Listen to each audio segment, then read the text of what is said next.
그만큼 우리는 구별된 자들입니다. 구별된 자들은 어떻게 살아야 하는 것입니까?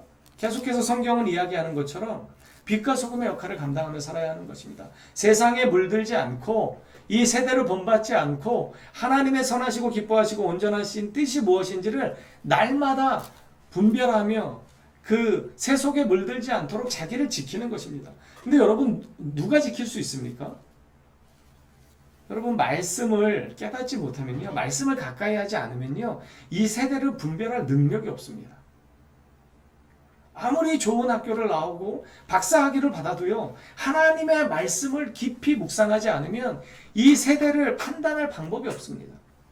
그래서 여러분, 우리가 매스컴을 대할 때나 세상의 메시지를 대할 때 하나님의 말씀을 기준 삼지 않으면 어느 순간에 우리도 세상의 그 기류에 그냥 떠밀려 갑니다.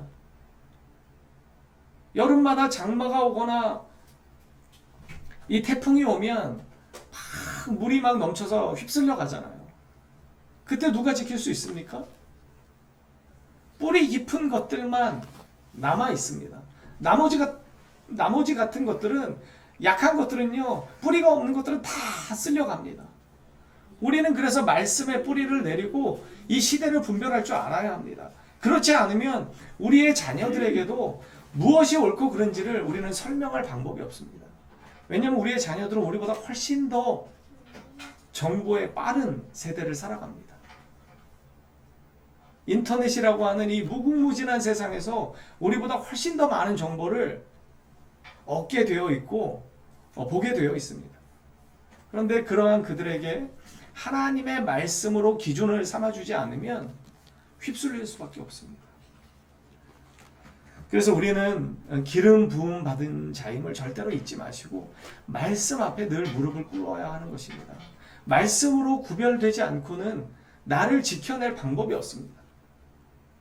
여러분, 시편 119편에 보면 그 시편 기자가 뭐라고 고백합니까? 청년이 무엇으로 그 행실을 깨끗게 하리까? 주의 말씀을 붙잡는다 고백합니다.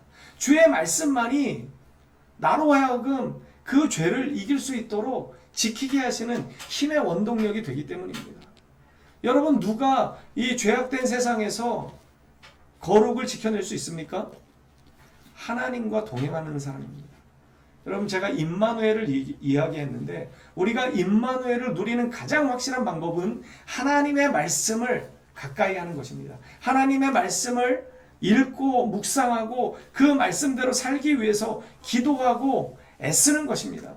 그렇게 할 때 우리는 임마누엘 하신 하나님을 경험하게 될 것이고, 그렇게 할 때 우리는 이 세대를 분별할 수 있고, 이 세대에 매몰되는 자가 아니라 이 세대를 분별하며 하나님의 뜻을 구하는 자로 살아갈 수 있게 될 것입니다. 그리고 한 가지만 더 말씀드리겠습니다. 오늘 이 본문을 통해서 여러분, 이 89절에 하나님이 이 만남의 텐트에서 모세에게 말씀하십니다. 모세에게 말씀하셨다는 건 이스라엘에게 말씀하셨다는 것입니다. 그리고 이스라엘과 말씀하셨다는 건 교제하기 시작하셨다는 것이고, 그들과 함께 동행하시기 위함이었고, 동거하기 위함이었고, 그들을 인도하기 위함이었음을 우리는 잊지 말아야 합니다. 여러분, 우리가 우리의 삶을 이렇게 12지파가 아끼지 않고 그 헌물을 드릴 때 하나님이 그것을 기뻐 받으셨고, 그리고 그것을 받으신 이후에 그들과 말씀하시기 시작하셨습니다. 여러분, 우리가 우리의 삶을 주님 앞에 정말 내어드리기 시작할 때, 그때 하나님은 우리에게 말씀하시기 시작합니다. 우리에게 더 직접적으로 다가오시고 우리의 삶을 더 깊이 간섭하시고 주관하십니다. 제가 여러 번 말씀드리지만, 여러분, 누가 하나님의 살아계심을 경험합니까? 누가 하나님의 도우심을 경험합니까? 오직 말씀대로 사는 자입니다. 그런데 누가 말씀대로 살 수 있냐면요, 하나님의 음성을 듣는 자입니다. 어떤 자가 하나님의 음성을 들을 수 있습니까? 나의 삶을 드리는 자가 하나님의 음성을 듣습니다.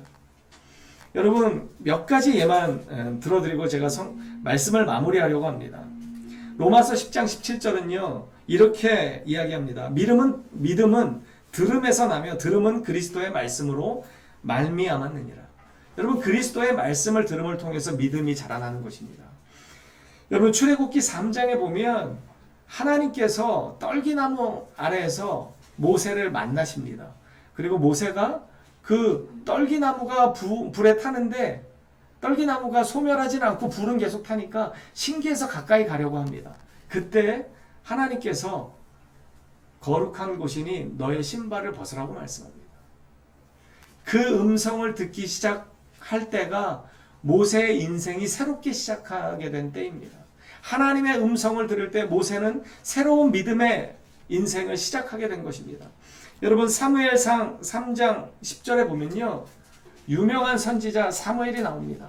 한나의 그 기도를 통해서 얻은 이 아들 사무엘을 엘리 제사장 집에 맡겼죠. 그리고 엘리 제사장 밑에서 자라는데 어느 날 잠자리에 누웠습니다. 그런데 자꾸 누군가가 사무엘아 사무엘아 부릅니다. 그래서 엘리 제사장이 부르셨나 보다. 그래서 제사장을 찾아갑니다. 부르셨습니까? 나는 부른 적이 없다. 또 갔습니다. 또 누웠더니 또 사무엘아 사무엘아 그럽니다. 그래서 엘리 제사장이 또 부르셨나 보다. 가서 저를 부르셨습니까? 난 너를 부른 적이 없다. 가서 자라. 또 누웠더니 사무엘아 사무엘아 부릅니다. 그러니까 사무엘이 또 엘리 제사장을 찾아갑니다. 저를 부르셨습니까? 그랬더니 엘리 제사장이 이렇게 얘기합니다. 하나님이 너를 부르시는 것 같다. 또 그 음성이 들리거든 내가 여기 있나 여기 있사오니 듣겠나이다 이렇게 대답하라 이야기합니다. 그리고 사무엘상 3장 10절에 여호와께서 임하여 서서 전과 같이 사무엘아 사무엘아 부르시는지라 사무엘이 이르되 말씀하옵소서 주의 종이 듣겠나이다. 그리고 주님의 말씀이 임합니다. 사무엘이 진정한 이스라엘의 참 선지자로 기름 부음을 받을 때가 바로 이 하나님의 음성을 듣게 된 때입니다. 여러분 사도행전 9장에 보면 바울이 나옵니다. 예수를 믿는 사람들을 잡으려고 다마스커스를 향해 가고 있는데 그때 어디선가 빛이 났고 갑자기 어떤 음성이 들립니다. 사도행전 9장 4절에 보면 이렇게 기록합니다. 땅에 엎드려져 들음에 소리가 있어 이르시되 사울아 사울아 내가 어찌하여 나를 박해하느냐 하시거늘 대답하여 주여 누구시니까 이르시되 나는 내가 박해하는 예수라 너는 일어나 시내로 들어가라 내가 행할 것을 내게 이를 자가 있느니라. 여러분 사도 바울이요 열심을 다해서 살았던 사람입니다. 하나님을 위해서 충성을 다했기 때문에 예수를 신성 모독자로 받고 예수 믿는 사람들을 잡기 위해서 체포하기 위해서 달려가던 길이었습니다. 그때 주님의 음성을 이제 직접 듣게 됩니다. 주님의 음성을 이렇게 직접 들었던 이 사도행전 9장을 통해서 사도 바울은 진정한 믿음의 사도가 됩니다. 어느 누구도 막을 수 없는 믿음의 용사가 됩니다. 그리고 그를 통해 세계 곳곳에 예수 그리스도의 복음이 심겨지기 시작했습니다. 여러분 하나님의 음성을 듣기 시작할 때 우리의 인생은 변화되기 시작하는 것입니다. 하나님의 음성을 듣게 될 때 우리의 참 믿음의 인생은 그때부터 시작되는 것입니다. 여러분 말씀 앞에 무릎 꿇고 하나님 앞에 나의 삶을 아낌없이 드리기 시작할 때 하나님은 우리에게 직접 말씀하시기 시작합니다. 들었는지 못 들었는지 애매한 그 음성이 아니라 거부할 수 없는 하나님의 놀라운 음성이 우리의 삶을 붙잡게 될 것입니다. 여러분 그 음성을 듣는 자가 믿음으로 살아갈 수 있습니다. 그 확실한 주님의 음성을 듣는 자가 주님 앞에 헌신할 수 있습니다. 그러한 자가 생명을 걸고 복음을 위해서 달려갈 수 있습니다. 저는 우리 모두가 하나님 앞에 정말 자기 아들을 아끼지 아니하시고 내어주신 그 그리스도를 위해서 우리의 삶을 아낌없이 드릴 수 있었으면 좋겠습니다.